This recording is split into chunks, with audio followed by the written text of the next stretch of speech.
In this video, I'm going to go through what is bookkeeping, why you may need it, and how it actually works. Further to that, I'm going to go on to explain the single entry and the double entry bookkeeping systems, and also give you a demonstration using an online piece of accounting software as to how the accounting bookkeeping should work. Furthermore, I'm going to give you some hints and tips as to how you can make sure you have a proper process for your business to make sure your bookkeeping is robust and your raw data and numbers is turned into meaningful information accurately and on time. Keep tuned.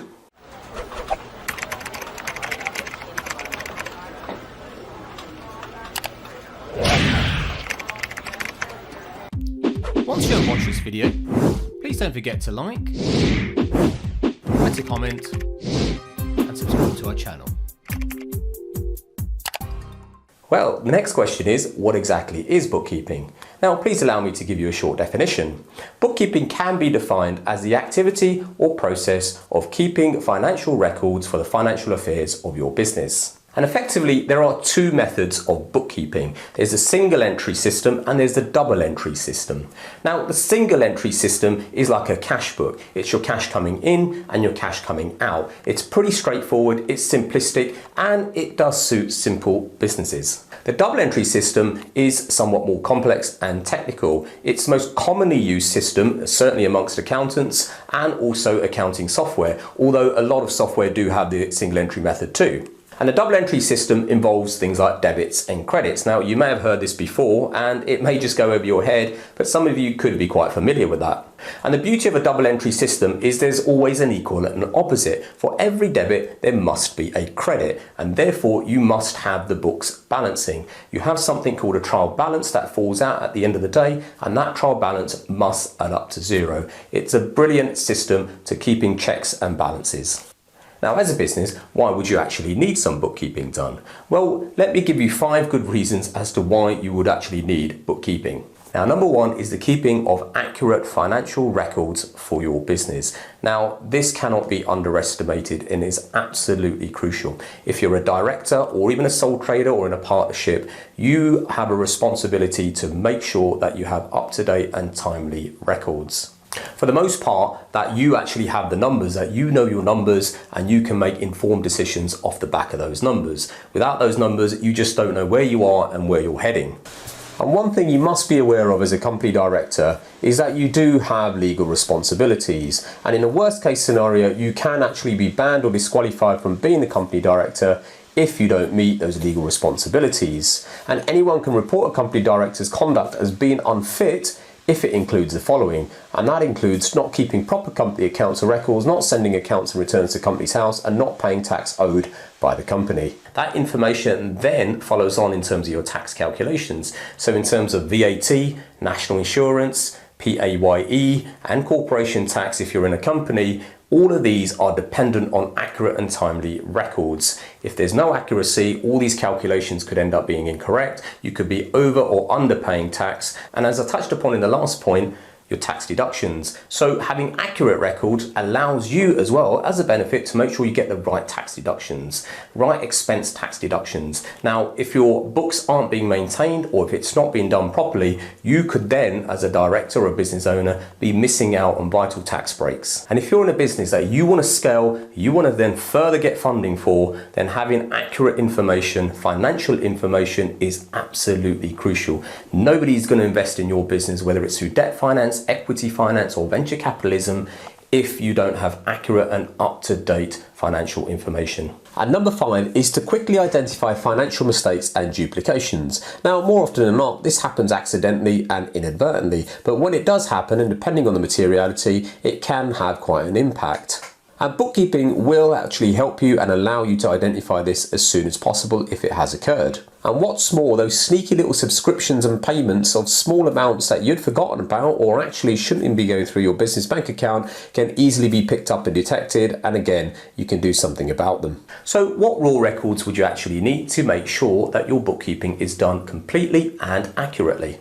Well, the first thing that's going to be needed are your business bank transactions. If you are running a business, it's always advisable that you make sure you run your transactions through your business bank account and not your personal bank account.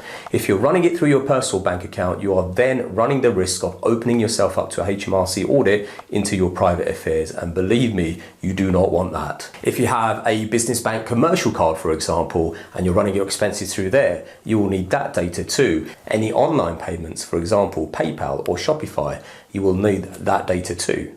You'll need any purchase invoices, so these are invoices that are coming from your suppliers, and you'll need your sales invoices. These are invoices that you have actually issued to your clients and customers. You'll also need records of any expenses that you've incurred, i.e. business expenses, and also any expenses that you've incurred through your personal bank account. Those transactions are vital if you want to make sure you get a tax deduction on any legitimate expenses. And all in all, pretty much that is the amount of data that you will need. So that raw data and information needs to then go through the sausage machine and turn into meaningful information. So how frequently should you get your business bookkeeping done? Well, this is a very good question. So I use the example of washing up. Let's say you've got a few dishes, you put it in the sink, you put a few cups in there, a few spoons, and days go by and you haven't got round to doing the washing up. That's all fair enough. But sooner or later, it's just going to pile up. It keeps piling up and keeps piling up. And then when you look at that washing, it becomes a bigger and more painful task just to get it done. It needs more energy, more effort, and more momentum to actually do it as a one-off. However, if you put together a robust system knowing that, okay, at a certain time, I'm going to get the washing up done frequently, there's only going to be a handful of things to actually do.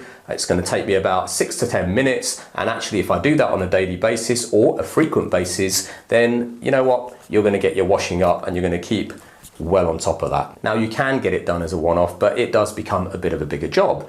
If you get a robust system in place where it's done on a frequent basis, I would suggest minimum quarterly, but monthly is definitely ideal, then actually once you get that process, it's very, very easy to run. And also you're getting then up-to-date information, timely information that what you will need in order to make decisions, to know how much dividends you should take, what your up-to-date tax calculations are, so you actually then can provide a provision for them as well. Should you use a piece of accounting software, or can you do your bookkeeping using Excel, for example? Now just imagine you're trying to dig a surface area of your garden and you've got two options here. You've got a shovel yourself and a bit of water, or you've got a mini digger with a hydraulic arm, levers, and you operating it. Now certainly the first method is a bit like using a spreadsheet. At the end of the day, you can do it, there's no doubt about it, and you'll get it done, but there's no doubt it's going to take a lot more energy, a lot more effort, and a lot more time to get it done, not to mention the pain that you will have to go through. Or alternatively, you can use leverage like the Power Hydraulic Mini Digger.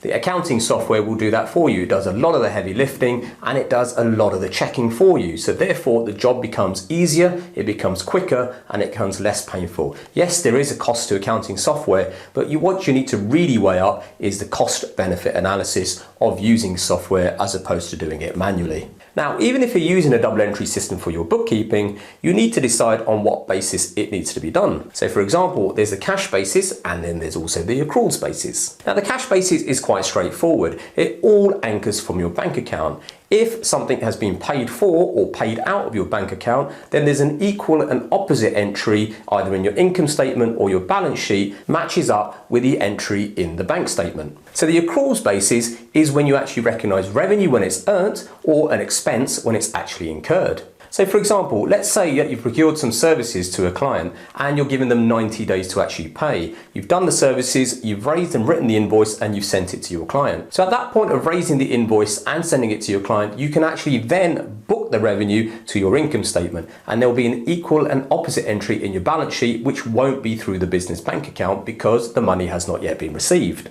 And then that way, from a timing point of view, your financial statements are more accurate because it's reflective of the actual activity of what has happened. So do you need to keep your receipts and your business records? Well, the simple answer to that is yes, you do, for a certain period of time. And here in the UK, you need to keep your business receipts and records for a period of up to 6 years, if not 20 years. Now, I certainly don't recommend that. You probably will keep it for 20 years. That's only in extreme cases, but 6 years is the standard, and HMRC, if they ever come in to audit you, will expect to see that. So therefore, that's more reason why you want to get away from a paper-based system to a digital system where you can actually store these things in the cloud, put them away, and they're not cluttering your office or your home. And with a lot of accounting software nowadays, you can actually just take snaps of your receipts and upload it into the cloud seamlessly and effortlessly. So should you do your own bookkeeping, or should you get someone to do it for you? Well, there's absolutely nothing to stop you from doing your own bookkeeping, and there are plenty of tools out there to now help you. Now, as you're not a trained bookkeeper or a qualified bookkeeper, what I would suggest in order to minimize errors, mistakes, and pain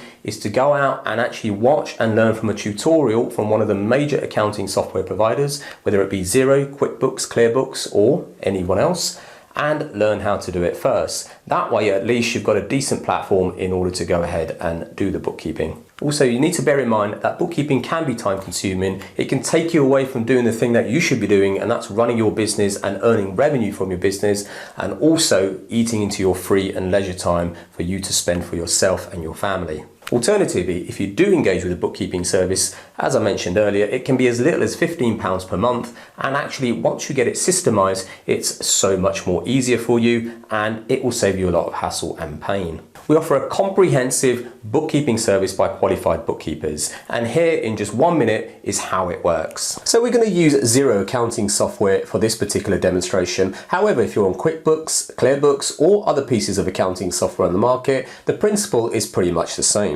And assuming that your bookkeeper and you now have connectivity to your XERO accounting software, the first thing to do is actually to set up the business bank accounts. So we'll do this by going to Accounting, Bank Accounts, and you can see the current status. You currently have no bank accounts. Click here to add one, search for your bank, and then it will ask you some questions in terms of agreeing to log into your bank account. Now, depending on which bank account your business bank account is with, you go through some security questions in terms of entering at least your username and some security codes in order to get that connectivity. Now, please don't worry, because at the end of the day, this is only read access between your bank account and XERO. It does not give your bookkeeper or XERO any other kind of access other than to download transactions.